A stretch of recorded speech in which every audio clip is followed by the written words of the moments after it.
Welcome to the Animation Station Podcast, your home for discussions and debates about all things animation. Each week, we'll rank, review, and revel in animated shows from yesterday and today, and from around the world. So grab your Acme slingshot, set your mobile suit to autopilot, and put on your mouse ears. The Animation Station Podcast begins now.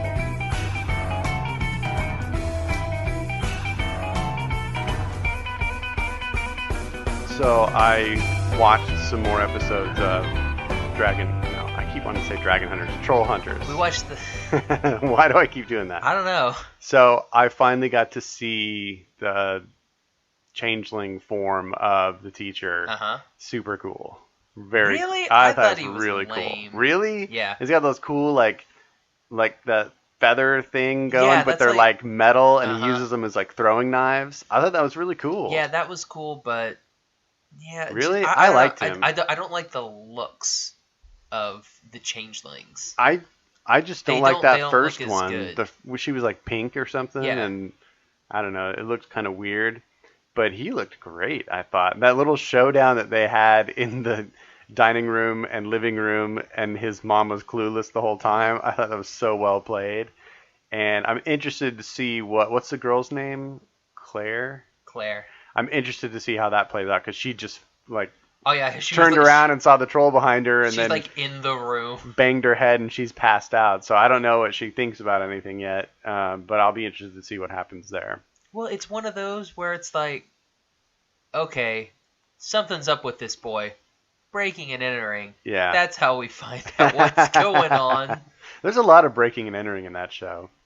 It's not breaking and entering, it's breaking and rescuing. Okay, yeah, there we go. So I finished that episode where he has the charm around his neck that makes him all stupid, overconfident, and starts saying crispy all the time. And I was kind of annoyed by the episode up until it reaches that climax where he's in the sewer, and they do that genius thing where Toby's up at the top trying to get the manhole cover off, and he's down there just being an idiot, facing up with, what's the guy's name? The main nemesis. Anyway, Ron Perlman. And just go Hellboy. And just in the nick of time, he peels off that manhole cover above, and Jim's in that beam of light, and so he can't touch him. I thought that was really well played. Well, I'm waiting for that. Like that happens. I'm like, you can still hit him with your sword, man. Yeah, I mean, well, he tries.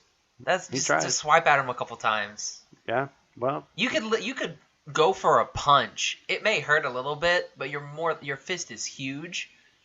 I get the impression that it hurts more than a little bit, because he's a tough dude and he is not having it. Yeah, I guess. But I mean, we see in like the very first scene of the whole show, somebody just gets completely obliterated by the sun. Yeah. So it does some serious damage. Well, yeah, because he was in it for a while. Yeah, but I like the way that played out. And then the whole break-in of the school when there's that mist monster or smoke monster. Yeah. Like, that was pretty cool. And we got to see the cool changeling again. The baby changeling is awesome. Changeling. He's the best. He's honestly, like Bob Hoskins or something. He's the best changeling in the whole entire show. Yeah, he's pretty cool. I like him so far. And troll-wise, honestly, I think he's a little bit better than Arg. Really? Yeah. I really dig Arg. I hate what's his name, Blinky. Really? Yeah. Oh my gosh, like Kelsey he's Grammer. amazing. I like Kelsey Grammer, but I don't like the way he looks. He looks a little weird. He doesn't look like any of the other ones. Right. And then you're gonna get into season 2, and something happens with Blinky, and I'm just like, get out of here. It's such a stupid premise. Well, I'm enjoying the show so far. I think they're doing a great job with it. Again, the voice acting is ridiculous. It's so good. Yeah. And the storytelling is really good. They've just done a great job of creating this world that's kind of right underneath our noses that we don't see and that we're getting to glimpse. So, it's good, man. Do you think Jim's gonna still be able to play Romeo? Man, I don't care anything about that stupid play. Or okay, that's the one thing that I'm really annoyed with. Dude needs to get his tooth back. I am so sick of hearing him lispy, whistling. Oh my gosh. Like, come on, man. It's like they made the bully a total joke. They did. Like, come on. He needs to have, like, the dual enemy. Like, the real enemy in Troll World, and then, like, the high school... Well, that's what it goes to. You're in my way It's enemy. kind of like a play on. Because it's like, you think that this is bad. Like, because this was the bully that you've had, right. and you thought this was bad. But you have trolls to worry about. So it makes this guy look like a joke. Makes him and impotent. They treat him like a joke now. I agree. And I get that device. It's just like, okay, well, then we don't need to see him anymore. But he keeps showing up. It's like, grow your tooth back, dude. Or get a cap, something.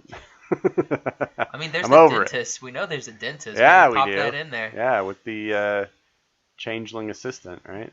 Is she a changeling? Or just a... What is she? Am I not supposed to know? No, you're supposed to know. I don't want to spoil it. Oh, okay, cool. Yeah. So, just being very hesitant on that. All right, that's cool. So, you want to kick it off? Welcome to the Animation Station Podcast, episode 27.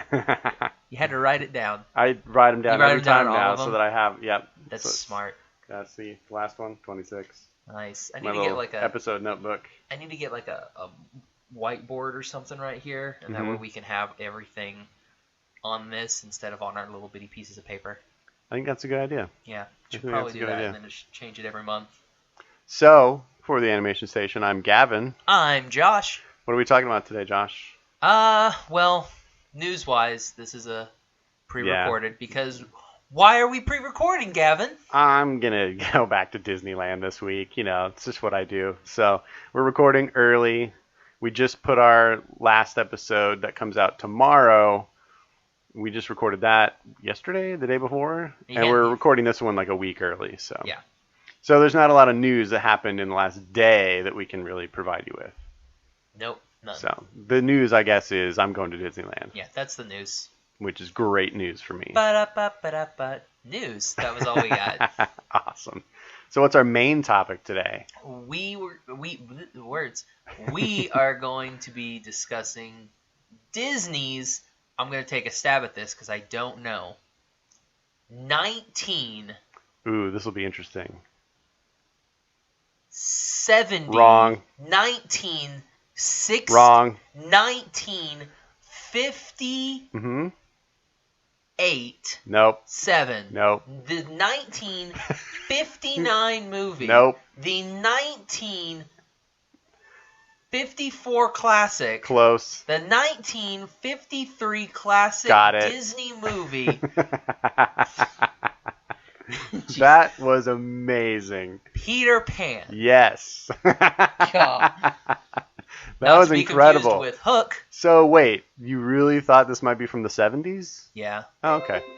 That's weird, but yeah. So like all of the never mind. This is in kind of a really cool spot of Disney movies, I feel like, because it comes right on the heels of Cinderella and Alice in Wonderland, and then it's followed up by Lady and the Tramp. So like that's a seriously Lady and the Tramp is from the big 50s? Run. Yeah. What? Yeah. Mm-hmm. Yeah. Wow. It is. So that was 55 was Lady and the Tramp. So maybe it all seems newer because I remember like when they first started coming out on VHS, like from the vault and everything, and so it was like, oh yeah, and everything looked all nice and new. Oh right. So maybe that's why I think it's not as early that as may it be, is. That may be true. It's a lot of people that like, grew up with the video how old releases. Is Snow White? That's the very first one. Yeah. It came out in 1937. Super old. It turns I would have thought 80 this year. I would have thought that Snow White was in the 50s, and then they went from there. No. Yeah. 30s, man. That's crazy. No wonder it's garbage. So, bite your tongue, Josh Kane. Did you listen to Cloud City's Walt Wednesday episode this week? Last week? Well, yes. Like 2 whenever weeks ago? it was, yeah. The week that we're recording.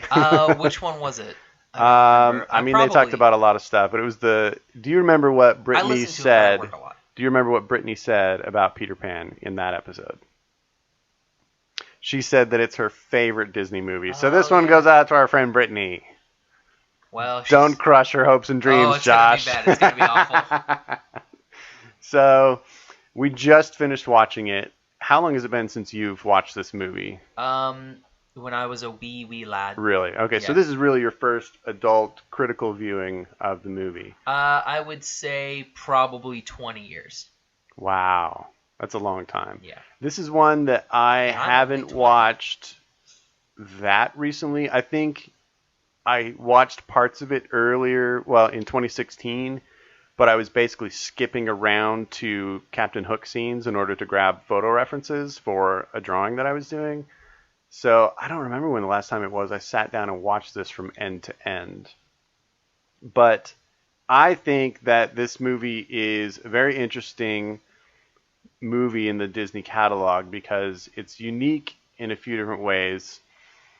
It is one of the only movies that all 9 of the 9 old men worked on. Are you familiar with the 9 old men? Yeah, or what that concept is? Animators, they're like the core animators that began when Disney transitioned from doing short animations to doing feature animations. So they all started working during the development of Snow White, and they basically are the ones that are the true legends of Disney animation and made it what we know today. And all of them were lead animators on this movie. So the animation, I feel like, is really good. They do a lot of things with, flying and magic, and, there's a lot of interesting movement upon the water. And so the animation is great because of that. And so there are some other things, though, about it which I think make it stand out in the Disney catalog. Like, I think this movie's really slapstick. Like, there's a lot of, it's almost Looney Tunes like action and humor in it, with pratfalls and goofy stuff like skipping across the water and goofy sounds and things like that. That ending bit with Hook was like I thought that was good. That was like the only time that I laughed. I was like, that was good. It really cracks me up every time. But it also seems it's kind of similar to Alice in Wonderland this way, in that it's just kind of a rollicking adventure. There's not a real hardcore plot that runs through the heart of it. I mean, there's kind of the basic outline of it, of Wendy's at the precipice of between childhood and young adulthood, and having to kind of get her head out of the clouds and start being a little more responsible. So this is like her last kind of hurrah, her final adventure, and she kind of helps remind the boys and the pirates that they once had mothers, and but other than that, that's kind of it as far as the story. So it ends up just being, hey, let's all just have an adventure. Let's learn how to fly. Let's fly out to this wonderful place called Neverland. We'll be in Neverland, and then Wendy gets jealous of all the girls hanging around. No, Peter Pan. Tinkerbell gets. Well, so does Wendy. There's a lot of girl jealousy in this movie. And then it's like, I want to go home now. Yeah, that's what happens. Well, Tinkerbell just wants to off her. I would too. Man, the only one who doesn't seem to get jealous is Tiger Lily. She's just like, yeah, I know I'm cool. Dude, they Eskimo kiss. Yeah, they did. They did, and he blushed hardcore. My goodness. So, it has an all-star cast of artists that worked on this. Mary Blair and John Hench and Claude Coates, who were very famous, legendary Disney artists and stylists, helped design the look of the movie, color palette, and everything like that. So I think it is a very beautiful movie, and for me, that rates it pretty highly in my book, just because I feel like the animation is good. I love the creation of Neverland because they made it a real place. You feel like you could kind of navigate your own way around there if you went there. They give you a very clear picture. They show you it on a map. Well, it's also not a very big island. Apparently, it takes 40 paces to walk across from here to there. So exactly. It's like 40 steps. Right. Yeah. So I don't know. I like the world that they created, and I think they pull it off nicely, even though there's not much of a deep story behind it. I think in a lot of ways everybody knew the play, because Peter Pan was already very famous as the J.M. Barrie play from the early 20th century. everybody knows that play and that story, and so they didn't really need to retell all of that. And I think that's kind of where they went off and did their own thing. So interestingly enough, too, at this time, during the early 50s, Walt was kind of not really interested in animation anymore. He was thinking more about what his big project in the 1950s was. Do you know what that was? I'm going to guess it was Disney. The land. Yes, that is correct. So his focus was really on creating this world that he wanted to create in the physical world. You know, he was still interested in animation, but he kind of left that to the 9 Old Men and said, hey, you guys do this. I'm focused on making Disneyland, and which opened in 1955. So during the process of making this movie, they were finalizing all the plans for Disneyland. So it's interesting that Walt was kind of stepping back from animation at this time, and after Disneyland, then he was going to focus on live action, and that led to his final masterpiece, which was Mary Poppins in 1964. So it's kind of a weird transition point in the history of Disney at that time, and I think they came up with a great run of movies. Again, they started this decade with Cinderella, they went into Alice in Wonderland, then Peter Pan, and then Lady and the Tramp. And that's 4 in a row that are just fan-freaking-tastic. What's your favorite Disney decade? That's got to be up there. But I think if I was just going pound for pound, I think the 90s still wins for me because they just did so many movies in the 90s.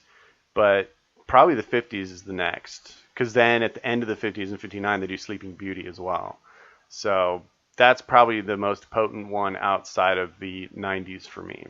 If Snow White, Pinocchio, Fantasia, and Bambi had all been in the 40s instead of across the end of the 30s and the beginning of the 40s, I might pick that era, but yeah. Okay. 90s. So, Josh, you're being very quiet over there. Yep. So, what do you like about Peter Pan? There has to be something. I like the mermaids. Okay. I like that they tried to kill Wendy. That was pretty good. That's awesome. That was nice. I do like that they're... It's like, we only tried to drown her. There's a lot of sass in this movie. The girls are really catty, and it's kind of so catty, kind of man. funny, man. Tiger Lily is the only one who's not. Right. She's cool. Does she say anything? I don't think she says any words at all. No, she doesn't talk. Yeah. I don't think so. I like Tiger Lily. Yeah, dude, Eskimo kisses. What do you think about the animation, though? I mean, the animation's really good, right? Yeah, the animation's good. Yeah. One of the cool things... That's why you said like it was the 50s, and I was like, no way, it's the 50s. That looks like something from the 70s. I don't equate older with worse like you tend to do more often than not. I don't think that just because it's older means it's lower quality. I mean, I like several animated things from the 80s and 90s better than I like today. I'm just saying it's weird that... never mind. No, you want to go there. What? No, it's just that it doesn't seem like the technology's there. Well, they're not using a lot of technology. When they're I think drawing. of the 50s, I'm still thinking some black and white stuff. So not an animation, yeah. Yeah, not an animation. I'm still thinking TV was black and white. Oh yeah. And that's where I base all my, because I base all my stuff off of TV. I don't base it off of Disney movies. Yeah, that makes sense. Cartoons on TV in the 50s were in black and white because everybody had black and white TVs. Yeah. Perception. Yeah, I'm thinking of like crap like I Love Lucy and garbage like that. So one of the coolest things I think they do animation-wise in this movie is all of the shadow play. I love how we see in the very first segment of the movie, we see lots of shadows of the characters. We see Mrs. Darling's shadow above Wendy's bed as she's talking to her as Wendy's falling asleep, and you just see her shadow instead of seeing the character. And I think that lays the groundwork for a lot of shadows we see throughout the movie. Of course, the most famous one is Peter Pan's shadow, which is loose in the nursery during that first scene, and they sew it back to him and all that. But I don't know, throughout the movie, they're using shadows all over the place. Like when Peter Pan is trying to trick Smee when they're in that cave into releasing Tiger Lily. And you don't see Captain Hook climbing up behind him. You see Captain Hook's shadow climbing up behind him. And I love that they chose to use that element throughout the movie and just indicate, okay, there's something creeping up behind you right now, and you can see the silhouette, but you don't know exactly where he is. I think that was really clever. Was it the same voice actor that did Hook and Mr. Darling? It was. Yeah. And I'm actually glad you brought that up. Because, it seems like there's a lot of parallels there. Sure. Yeah. And that's a classic Peter Pan thing. I'm going to read a little something from the animated movie guide again, like I did a couple episodes ago. Is that a Braille? What? Yeah, it's a Brave bookmark, man. Gross. Deal with it. Okay, so did you know that J.M. Barrie put in place a certain set of rules for performances of his play Peter Pan? No. Okay. All of these rules, except for the one you just mentioned, Disney decided to totally break because they were like, nah, we're doing our own thing here. But in the stage plays, J.M. Barrie's rules are as follows. First, a female must play Peter Pan. So all the stage versions, you always saw a female play Peter Pan. I think it's because they wanted a good actor, but they wanted it to still look like a young boy. So the only way you do that is a female. Yeah. Second, a human must play Nana the dog. They did not do that. They broke that rule. Third, Tinkerbell... Well, yeah, what were they going to do? It's Disney. They're going to animate it. How are they going to make a human a dog? Exactly. So, since they weren't staging it like a play, they had to. Yeah. They had to break these rules, so I don't blame them at all. Tinkerbell's the third a man. rule, Tinkerbell must only be seen as a beam of light. So in all the stage productions, she's just a light. She's not an actual physical character. They clearly broke that. And then fourth, the crocodile must not be seen on stage. So in the play, you only ever hear the tick-tock, tick-tock. You never actually see the crocodile. We saw that crocodile a lot. Yeah, a lot. Where am I? Fifth, the audience must be invoked to save the life of Tinkerbell. That's the famous thing, like everybody clap or else her light will go out and she'll die. What? You never heard of that? You never seen a production of Peter Pan? Okay. It's basically... Why did you knock my bookmark on the ground, jerk? It's basically an audience participation thing. It was one of the first ones done in the theater. Don't touch my bookmark. Dang it. And it's, Tinkerbell her light is going out and everybody has to clap to make her light come back on and her come back to life. And it incites all the kids in the audience to start clapping and clapping and clapping and clapping until Tinkerbell comes to life and everybody saves the day and everybody's happy. It's a thing, and I'm surprised you never heard of that. No. But yeah, so there's that, and obviously in a movie, there's not a real good way to have the movie kind of stop and everybody start clapping and animate, because they go. If everybody's just crossing their arms, the animators animated her back to life, and everybody's like, well, you didn't really need us. What? That wouldn't really work. No, that would have been hilarious. They just stop. Peter Pan looks at the audience, like, okay, guys, you gotta clap. And then he's like, you didn't clap enough. Even if everyone in the theater is clapping, he's like, you didn't clap hard enough. Right. She's dead. Because of you. So, yeah, those were the rules in place. And then the last one was that Mr. Darling should be the same actor that plays Captain Hook. So that's the only one that they kept. And I'm glad you spotted that. Good job. I catch things. Yeah. Like in the preview that we saw for Wreck-It Ralph. You have this weird eagle eye for tiny little Easter eggs. That was amazing that you spotted that. Yeah. Tell everybody what you spotted. So it was just in the preview. Yeah, there was a trailer for Wreck-It Ralph. The terminal station place where all the terminal. Video games I think they're in the power strip that all the arcade games are hooked up to, right? Yeah. It's like Grand Central Station. There's a dinosaur in the background, and it's the dinosaur from Meet the Robinsons. That was awesome. You had to rewind it and pause it twice for me just to see it. I'm like, holy cow, how did you spot that? That was amazing. That was ridiculous. Random garbage. Okay, so I'm going to go, this may not be a popular opinion. Okay. But there's not any likable characters in this movie. Not any likable characters? Nope, because Peter Pan, he's kind of... He's just an immature kid. Yeah. He's full of himself, too. I was going to say a word. Oh, you have a word? Can you not say it on this program? He's a bit of a D. Oh, all okay. right? Okay. He's totally a D. Yeah, all right. Wendy's just like, get out of here, squaw. I mean, she doesn't do anything. The two boys, John and Michael. Is it Michael? Yeah. I mean, they're just little kids. They could have stayed at home. Playing. None of the Lost Boys were anything. Captain Hook. Yeah, I'm not a big fan of the Lost Boys. I think that's probably the weakest part of the show for me. I guess the Indians. I guess they were all right.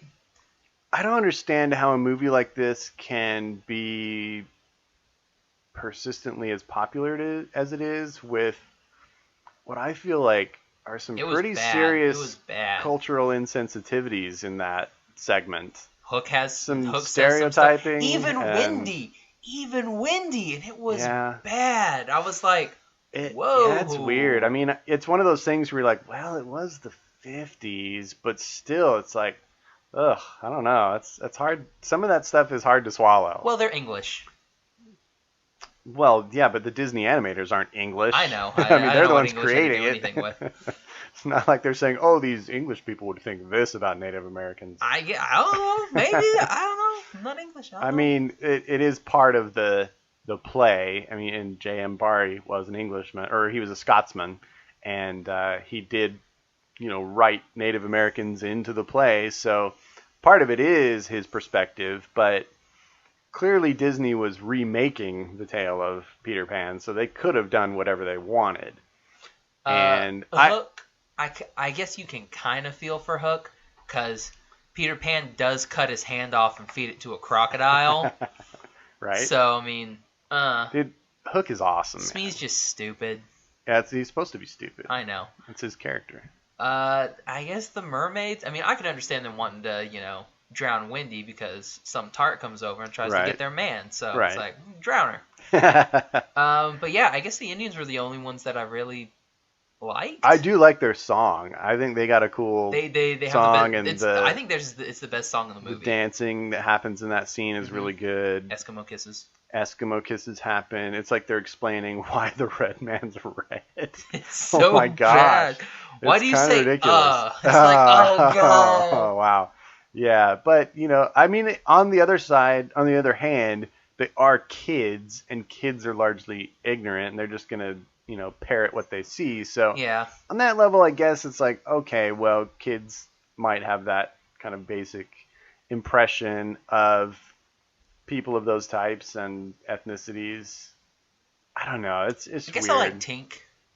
She's okay. I love Tinkerbell. I think she's fantastic because Tanya, she just says it like it is, man. I mean, she doesn't say a word, but you know what I mean. She's with her sass. Do you think it was the same actress that played Tiger Lily and Tinkerbell? I think it's the same actress. Their voices were very similar. Yeah, good point. Nice. Yeah, I my friend Tanya, she interned down at Disney World for a while. Hates Tinkerbell. Why? I don't know. Huh. I never understood. I think she maybe explained it to me once, but I was just like, you're stupid.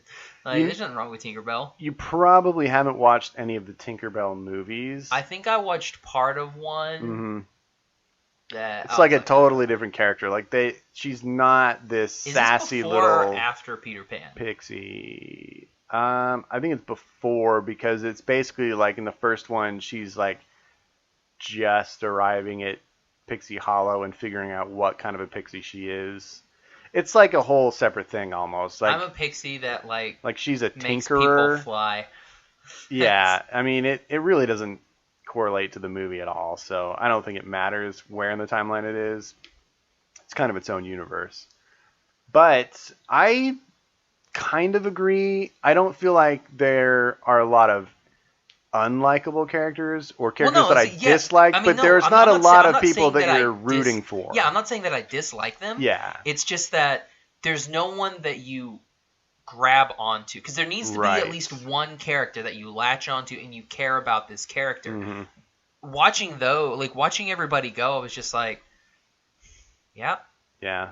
You guys are just doing your thing. for me, the characters that did that for me was Tinkerbell and Hook, because they are the characters whose lives are getting screwed up by Peter Pan and by the entrance of Wendy into the plot line. Yeah, like Tinkerbell, I totally understand where Tinkerbell's coming from. The fact that they come together at the end and, Hook tricks her, but they kind of partner up to get rid of Wendy. I love that hook in the story, no pun intended. But they're the ones that do it for me. And yeah, I don't really care about Peter Pan, the character. I think he's kind of cocky and Wendy comes out as a tart too. She's like, I think I'll give you a kiss. And you're like, really? Like, well, you just met him. He's breaking and entering. Again, Disney's breaking and entering. French him on the mouth. But she goes for the mouth. She doesn't go for his cheek. Give him a little peck on the cheek. No. All right. I know what she was thinking. Well, I want to talk a little bit about Captain Hook. You know what? She's a tease because she never kisses him. Well, he kind of shirks away. Yeah, but there were plenty of opportunities after that. She could have gave him a quick peck on the cheek. Well, we don't see them the whole time. Maybe they did. Could have given him some Eskimo kisses. Yeah. He had like double Eskimo kisses in that one. That was kind of nice. I was like, wow, dude. All right. There's no actual kissing in this movie. Eskimos kiss, bro. Let's talk about Captain Hook. I love like Steve the Pirate that they decided to make him so elegant, and how he has his fine red coat that he puts on, and he plays his fancy little harpsichord. And he's got his finely curled hair and his little mustache. I just love how they made him a fine captain. I like how he's got his good hooks, like his Sunday vest. His Sunday hooks. And he puts that random ring on. This will make everyone think I'm good. I thought that was a nice touch, instead of trying to just make him a dirty old pirate, which would, I think, be the instinctual choice of most people. And I don't know, I thought that was a really cool thing to do. And I like his character. I like that he plays this hard pirate captain, but as soon as that croc comes around, he's like a bumbling idiot trying to get away, and it turns really slapstick. I like that dichotomy. And I don't know, I think that he's one of the most well-designed Disney villains, and I love the performance. I just think he's really good. He's probably, like, him and Tink are my favorite characters. It'd be hard for me to pick which one is my favorite character in the Straight up kills a guy. Yeah. Shoots him off the top of the He's playing the ship. accordion. Yeah. He was a bad singer, though, so he probably deserved it. He's a pirate, man. He's not classically trained. Well, he didn't go to Juilliard. True. But Tinkerbell, too, is, I think, an amazingly well-designed character. She's totally cute. She's got that amazing little haircut that she has little bangs that kind of hang down at an angle. The little bob thing on her shoes. Yeah, the cute little shoes. Yeah. Just her cute little, almost like cheerleader kind of dress. And I don't know, I thought that they did such a great job with keeping her girlish and graceful and sassy.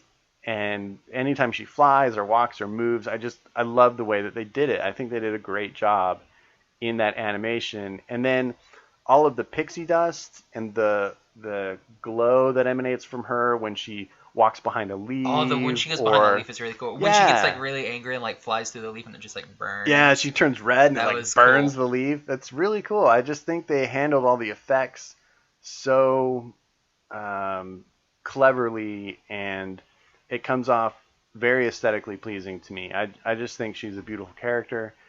And to me, those are the top two things in the movie. And I really like them both.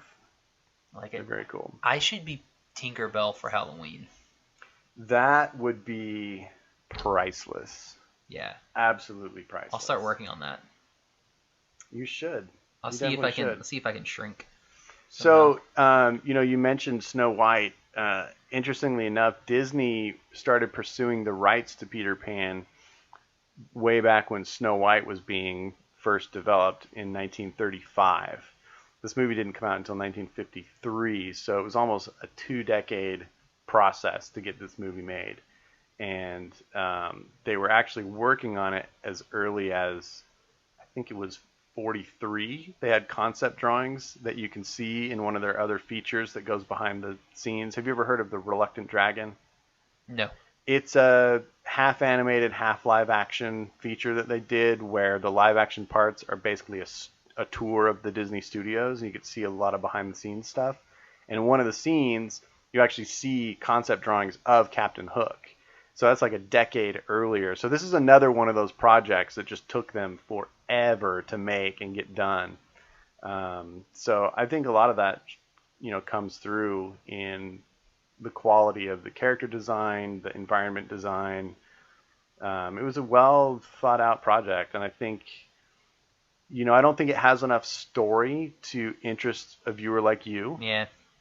And I don't think it has really, there is some sort of element that is just slightly missing for me. I can't put my finger on it yet. That keeps me from putting this in the very top tier of Disney movies, but it's way up there. It is really good. Okay. I do like it a lot. So we want to rank this bad boy? Yeah, dude. Let's rate it. All right. For me, I'm going to give this 2 Dipper Pines. Wow. Only because of Tinkerbell and Eskimo Kisses. Those are the only reason that it got 2. Because of Tinkerbell and Eskimo Kisses. It's 2 things. That's true. You always do want there to be a clear romance, and this really wasn't. There were flirtations. This was like There's the strange relationship between... This was like a Miyazaki film. It hints at it, but then they're like, no. Well, it's interesting. The strongest relationship that's indicated is Peter Pan and Tinkerbell. Yeah. And that can't ever really be a romantic relationship, really. I mean, hey, dude, it's Neverland. It is He's Neverland. Not a human. That's He's true. That's true.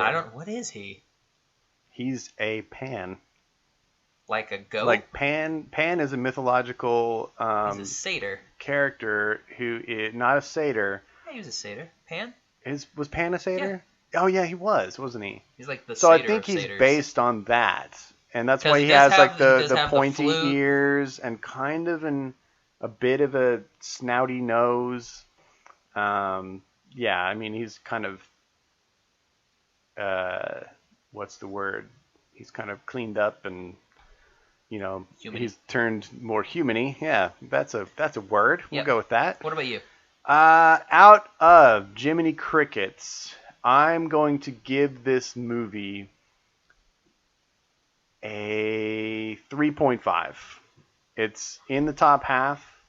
I think the animation's great. I do love the way that they animated all of the flying because I feel like it's believable. If you don't feel like they're just not touching the ground, you actually feel like they're flying.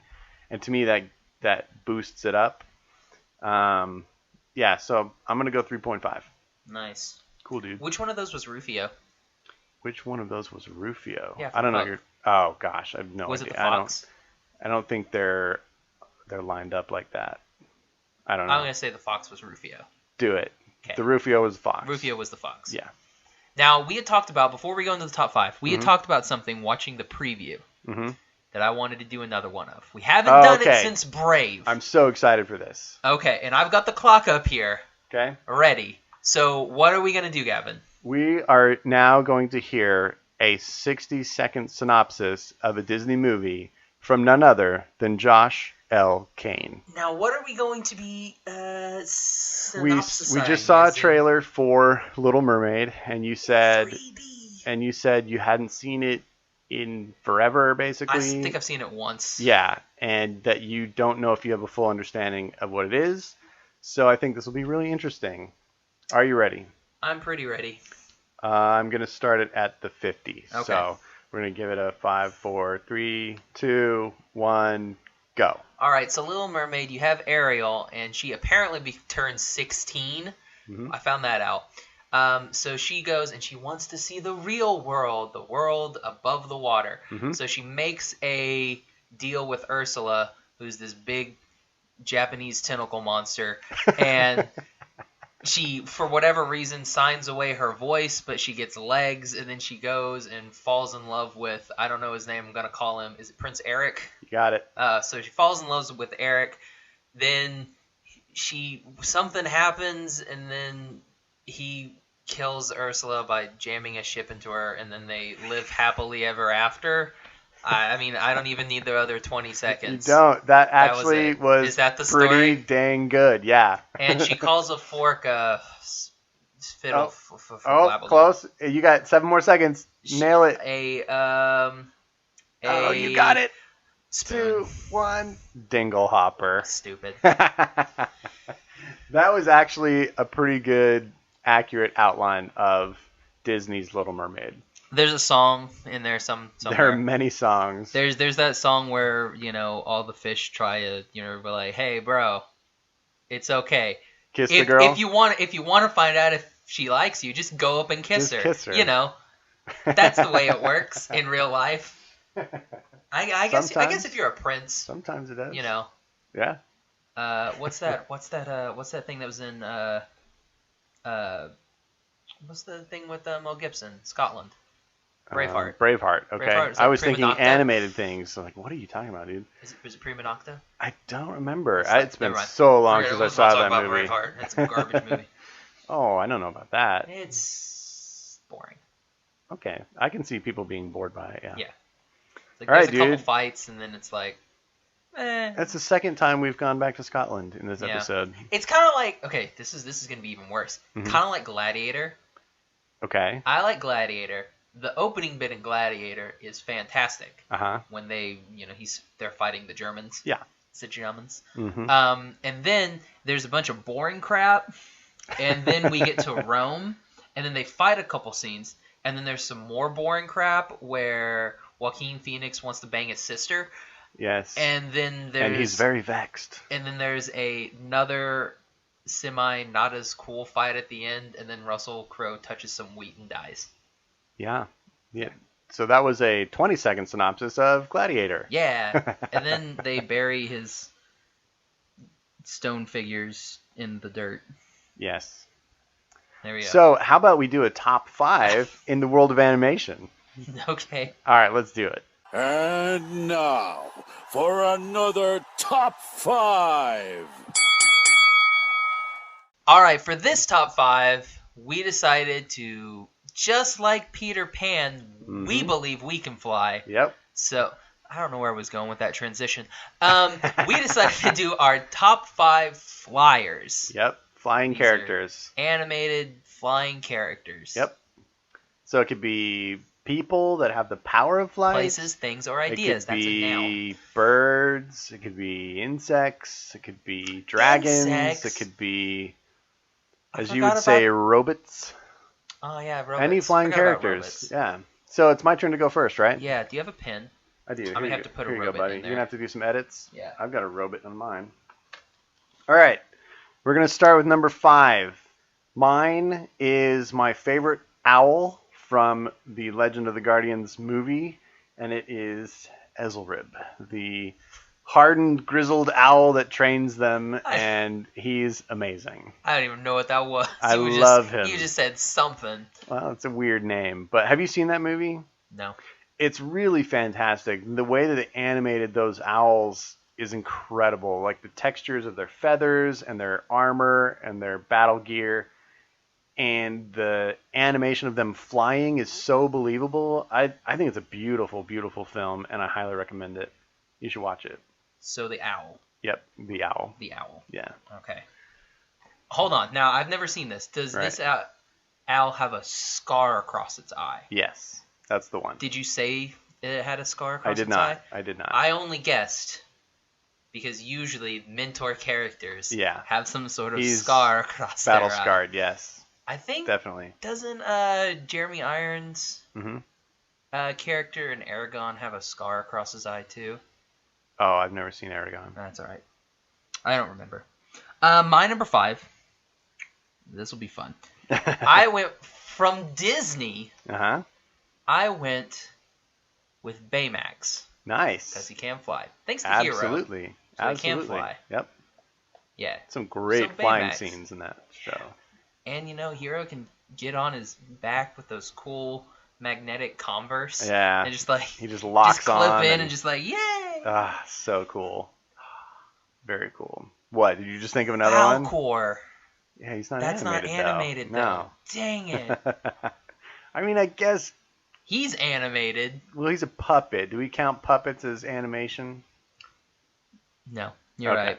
It's close. It's on the border, but... That means we can't do anything from Dark Crystal either. Yeah, that's too bad. I like Dark Crystal. Yep. But... There's a Robot Chicken skit where Baymax it's Dark is Crystal. a very good pick. It's pretty funny. Dark Crystal. Yeah. Nice. So it's just all the Dark Crystal robots, or puppets, but it's all like, they're all gangsters. Years ago they started developing a Dark Crystal 2, and Genndy Tartakovsky was supposed to be the director of it. Really? Yeah. It was going to be amazing. It was going to be, they were still going to use puppets, but the environments were going to be CG so that they could have a more expansive world that they lived in. That doesn't sound good. I think it was going to be really cool. I think they I could would have rather pulled them it off. just animate it. Because that would look weird. Yeah, I mean, I could see it going either way. Yeah, not saying that it would be bad, but it would just be really weird. I think they could pull it off. But I don't think puppets are mainstream anymore. So I don't think a lot of people will watch it. That's a fact. Definitely not mainstream anymore. I'm waiting for Sesame Street to just turn over all. What do you got against the street, man? I did not live on that street. I liked Sesame Street okay when I was a kid. I hear it's like very different now. Like it's got a totally different vibe to it, which would make sense because the show was started in the 60s. Because people grew up. Yeah, exactly. I mean, after Mr. Hooper died, it just all went downhill. I'm still sad about that. Okay, you and so Big Bird, I don't think he knows yet. My number 4. Number 4 is none other than everybody's favorite pixie, Tinkerbell. Oh, what do you know? She's definitely on my list of flyers. I love how cute she is, and I love the way that they animate her flying. I think she's a great character and timeless, and she's kind of like, along with Mickey and Jiminy Cricket's voice, she's kind of like the iconic Disney character that like represents the company. She's always in the intros, like the little star that goes over the castle and all the intros to those home movies. Yeah, that's always Tinkerbell. Going over, and she flies around the castle to begin the fireworks shows at the park, and she's always the one that comes in on the Disneyland TV show or the Wild World of Disney or all those Disney TV shows, and she would do her little magic wand and bing with her pixie dust, and she's kind of like the show opener of almost every Disney thing. So yeah, they took Jiminy Cricket's song, but they took Tinkerbell. Right. Yeah, and you hear Jiminy Cricket's voice a lot, like he says, when you wish upon a star and all that, and then Mickey obviously is like the kind of the corporate brand logo, but they're like, those three are like the three amigos of Disney branding. Can we do a Three Amigos with just Tinkerbell, Mickey Mouse, and Jiminy Cricket? I should do that. Like the. But I think it's interesting. What was that one? The one with the ducks was like Three Caballeros? Yeah, whatever. Yeah, there's only one duck. It's Donald.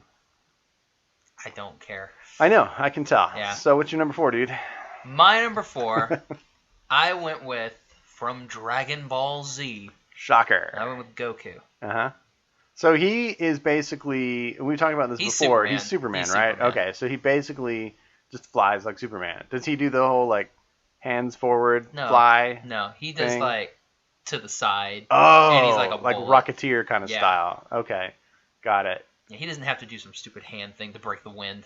I don't know that Superman did either. I felt like it was more of a guiding thing.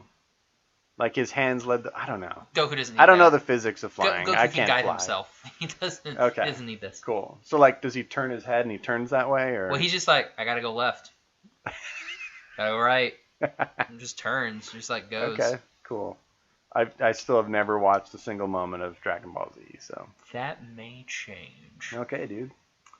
Back to me? Jeez. Yeah, go. Golly. All right, my number 3 is one that I know you'll approve of, Baymax.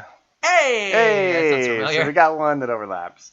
I think Baymax is great, and I love that suit of armor that Hero designs for him. I think it's super cool. I love that they went red and purple.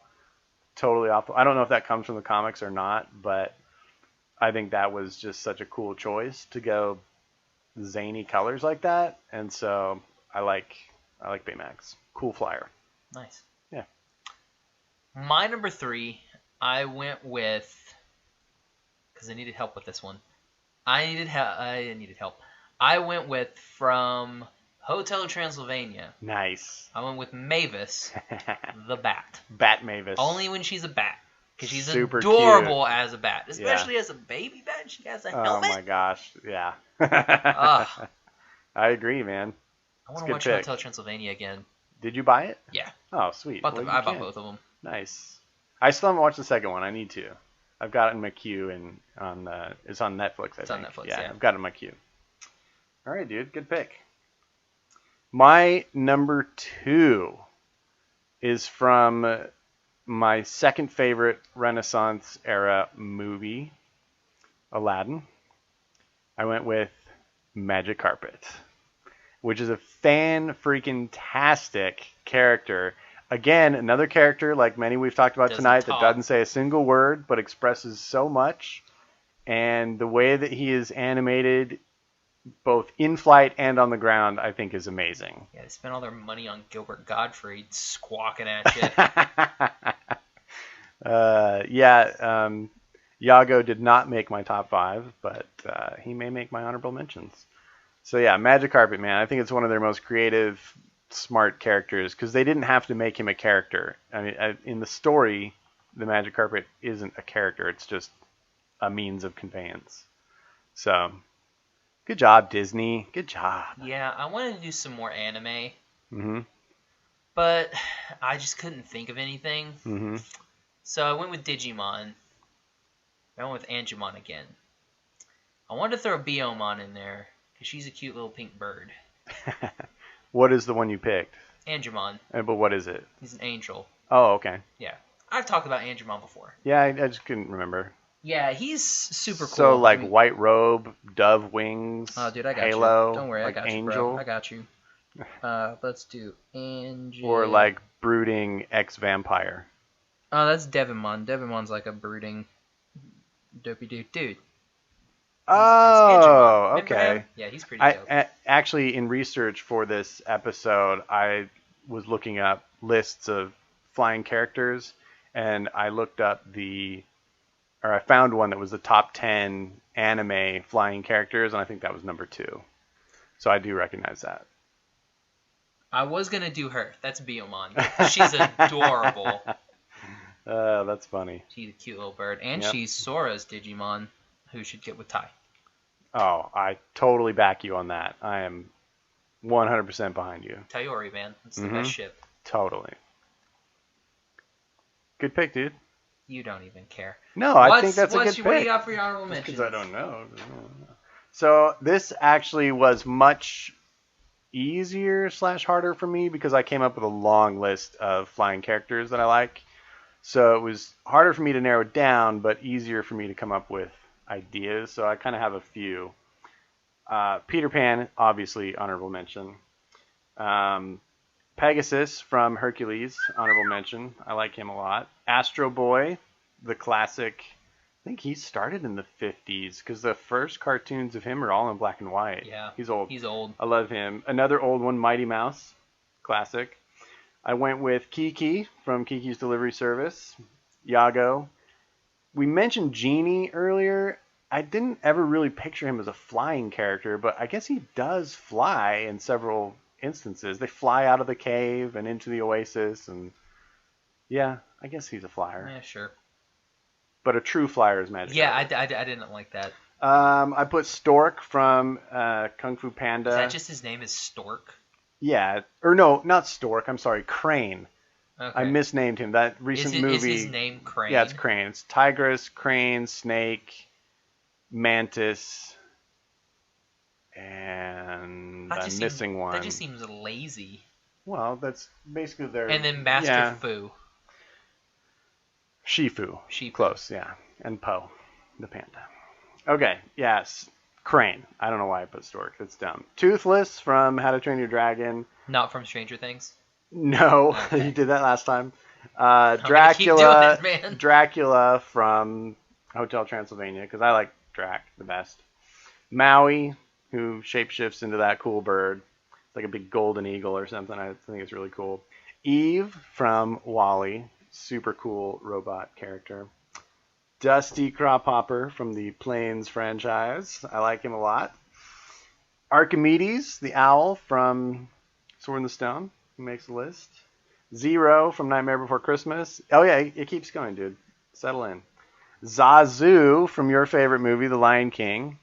That's a good one, right? Rowan Atkinson, amazing. The Beatles-inspired British buzzards from Jungle Book. Do you know why they made them sound like the Beatles? Because it was the Beatles. No, it was not the Beatles. Were the Beatles popular? They were super popular. This was 1967, and the real reason is originally they had intended to get the Beatles to do the music for that movie, and the Beatles said no. So then they were like, well, they're super popular. Let's throw in this thing here. That's when you're like, screw you guys, Partridge Family. Yeah, that wasn't around yet. Screw you guys, much monkeys. Later. They could have done Monkeys. I think if they really wanted to stick it to them, they would have done the Rolling Stones. Screw you guys, Rolling Stones. That would have been funny. And then my last one is a weird one. Did you ever see Fantasia 2000? No. Okay, it's a fantastic, amazing thing that we will watch at one point. And did you ever watch the original Fantasia? I'm sure. It's basically artistic interpretations of classical music in an animated form. They put some alligators and some hippos together. Yes, you nailed it. Good job, dude. So in Fantasia 2000, they went back to that idea and created a whole new Fantasia. Were there alligators and hippos again? No. No. Well, yes, because they do a Noah's Ark scene, and there are alligators and hippos. They did it to the song Pomp and Circumstance. Disney doesn't strike me as the type of place that would do Noah's Ark. Oh, you should see it. It's awesome. But they do a piece to, oh gosh, I forget the composer. The song is called The Pines of Rome. It's a very famous classical piece. And the thing, it's hard to explain. It's basically humpback whales, okay? And they're in the ocean and they're swimming around. And then they start to breach the surface of the water, right? And they do that whole whale thing. Well, then they basically come out of the water and fly. It's like incredible because you're seeing these whales just nightmare. Oh yeah, she would hate this. And you're like, whales in the water, at least they live there. Oh no. Yeah. Well, so they break the plane of the water, they come out, and then they're swimming in the sky. And then they break the plane of the clouds and they start doing the breach above the clouds and they splash in the clouds and it's like this weird surreal thing. And then at the end they breach this extra like celestial plane in space or something and they breach through that and they're splashing in the stars and it's like this weird artistic crazy thing. But I love the way that they animated these giant whales floating gracefully in the sky and then in space, and it's a really cool thing. So I just had to throw them in there as an honorable mention. So you're choosing the whales. Yes. Mm-hmm. Cool. Yeah. That's Never would have thought whales would have been on my flying characters list, but Disney pulled it off. Flying whales. Do we want to do? I mean, it did a flying elephant for crying out loud. Do we want to do my honorable mentions too? Yeah, dude. Okay. Is it one? There's three. Oh, cool. Yeah. I put Koro Sensei from Assassination Classroom. Okay. He can go like Mach 1,000. He's super fast. Dang. He's dope. That is fast. I put Tinkerbell on here. Good pick. And this one that I put whilst you were saying your thing about owls. I remember watching this because I broke my leg. Uh-huh. I don't remember when. But I broke my leg. Was it on a skateboard ramp? No, it's actually, there was a bear, and I jumped in front of to grab this girl at summer camp and push her out of the way of the bear. That didn't happen. No, I slipped on a Gatorade bottle cap in flip-flops.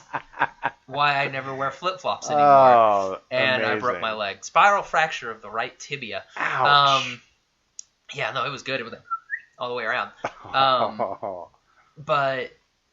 So that was when I couldn't sleep because I had to sleep in the living room with my leg elevated. Yeah. Elevated. So it was like I couldn't sleep, and it was summer too, so I couldn't do anything. Mm-hmm. So I just basically stayed at home. And I remember watching back on Fox. They used to do reruns at midnight of Star Trek Voyager. Mm-hmm. So I would watch the reruns of Star Trek Voyager. There'd be 2 of them.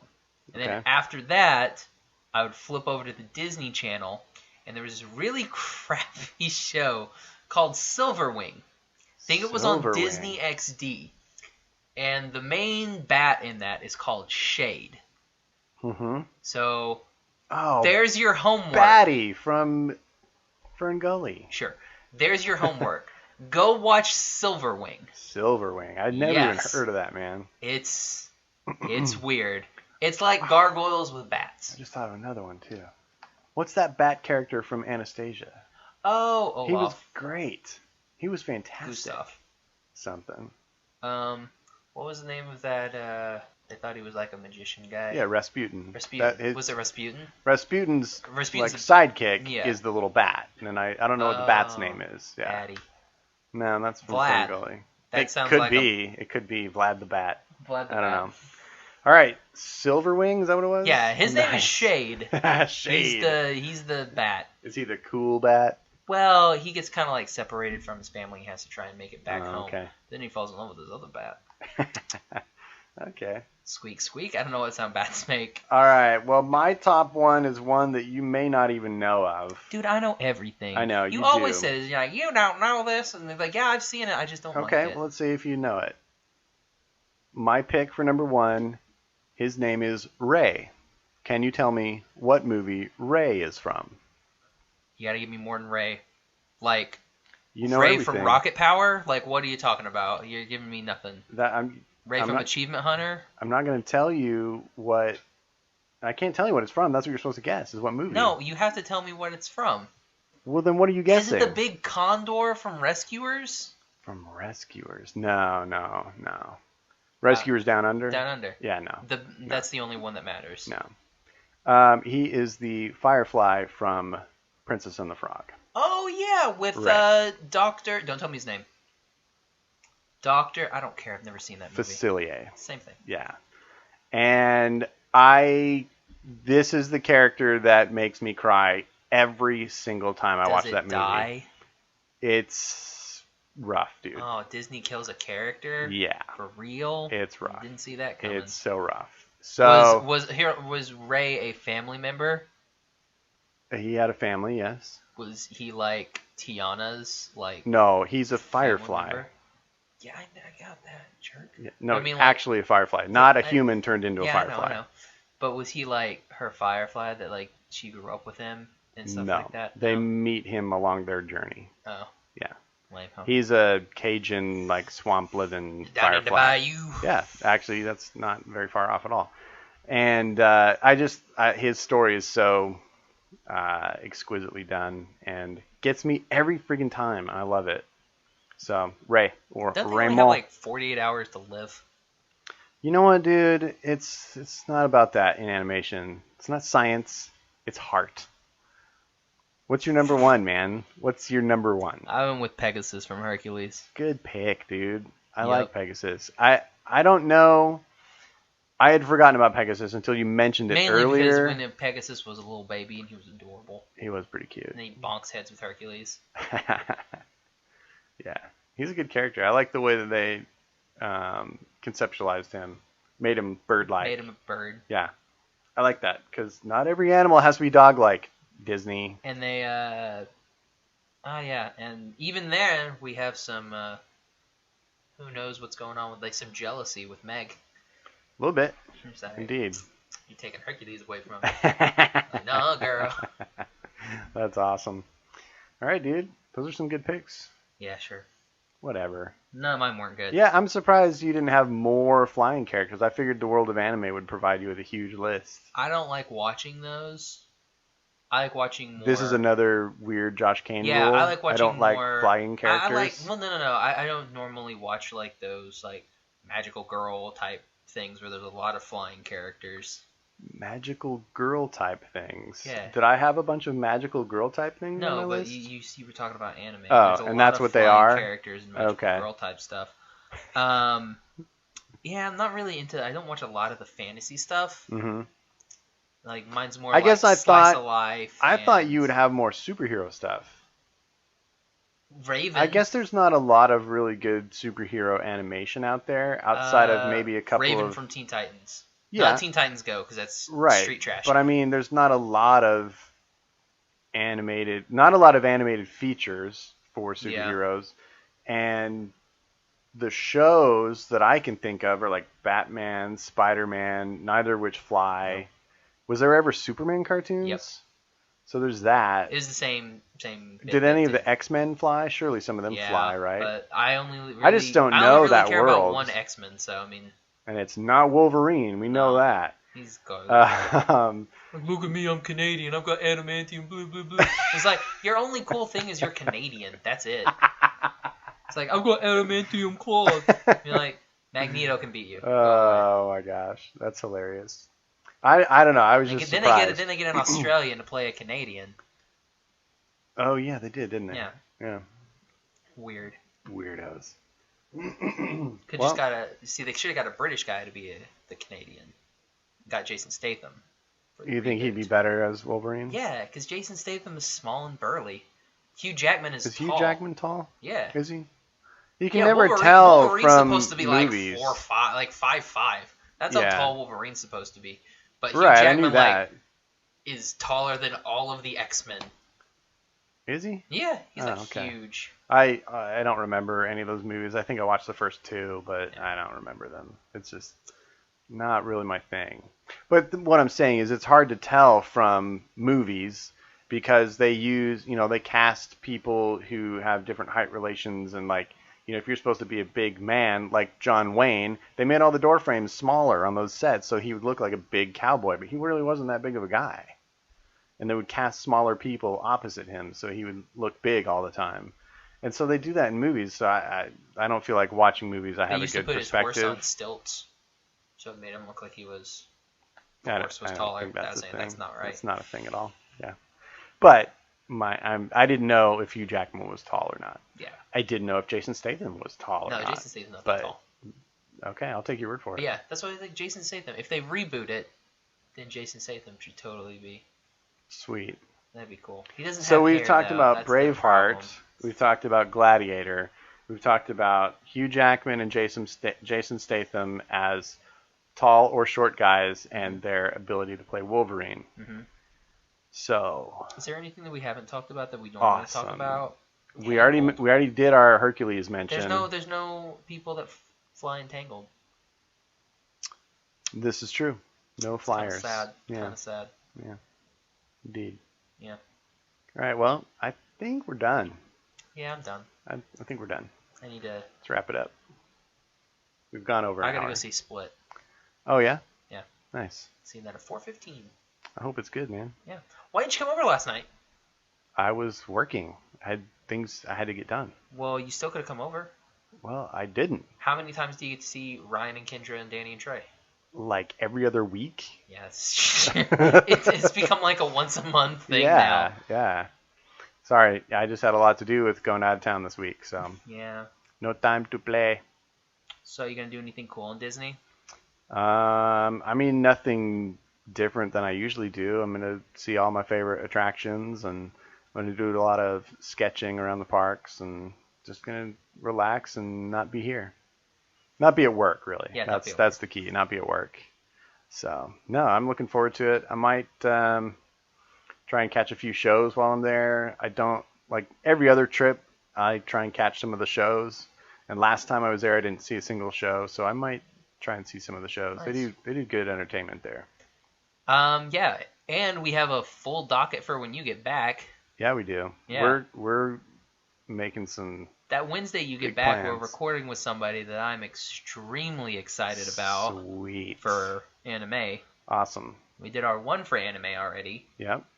Anime is going to be epic. I hope everybody's excited for that because we're doing it real. It's going to be awesome. Do we want to do maybe like a giveaway for anime? I think we should. I think we should do a nice big bundle. I think we're definitely gonna do a giveaway in April, right? Yeah. Do we want to go ahead and talk about that, or do we want to talk about that next episode? We'll talk about that next time. Okay. I think that'll be our teaser. That's and our next episode, we're going to reveal something pretty huge about April, which you guys will want to pay attention to and get involved with. So we'll do that. But then, yes, we definitely should do an anime giveaway. A give-a-may, right? Yeah, I think we said give-a-may. A give-a-may for anime. Yeah, an anime give-a-may. I think that's awesome. In any case, a giveaway for the month of May. Yeah. And we're getting Liam and Brittany on. Yes. I need to finalize everything with them. Sweet. I like our co-hosting episodes. Those are always fun. Yeah. Good times. So, Gavin, where can everybody find you? They can find me on Instagram and Twitter at Gavin Otteson Art. You can find me on Twitter and Instagram at Josh L. Kane, and the podcast on Instagram at Animation Station Podcast, on Twitter at Animate Podcast, and online at www.animationstationpodcast.com. Nice. You can also find our Facebook page, Animation Station Podcast, and Tumblr if you want to tumble. Do we tumble anything? They're just our regular posts. Okay, so like our Instagram is tied to it. If I got interaction on Tumblr, I would tumble again. I'm never on Tumblr, so I don't even really get it. But basically everywhere but Snapchat, you can find us and you can hit us up. Oh no, we have a Snapchat now. No, we don't. I was going to say, no way. What are we going to do for Snapchat? Like, here's a tax issue. Yeah. We can't do anything at work. Terrible, yeah. So, yeah, you can find us. You can download all of our episodes and listen to them on iTunes and Stitcher. You can rate us and like us on those. Subscribe to us on those so that you don't miss an episode. What else would you like me to say, Josh? I can't read your lips. You said the website already. Oh, you can listen to the episodes on the websites. Your direction today is just phenomenal. It's not good. Yeah, go to the podcast tab on the website, click on that, and you can listen to all the episodes. You can listen to all of them on the website. So, cool. I think that about wraps it up, dude. Yep. It's for the Animation Station Podcast. I'm Josh. I'm Gavin. You're a codfish. Made you look. Thank you for listening to the Animation Station Podcast. Follow us on Instagram and Facebook at Animation Station Podcast. Follow us on Twitter at Animate Podcast. Subscribe to us on iTunes. And join the conversation at SecretSuperheroClub.com, where you can connect with our podcast friends, Cloud City Cast, Getting Into Comics, and Shaun of the Gathering.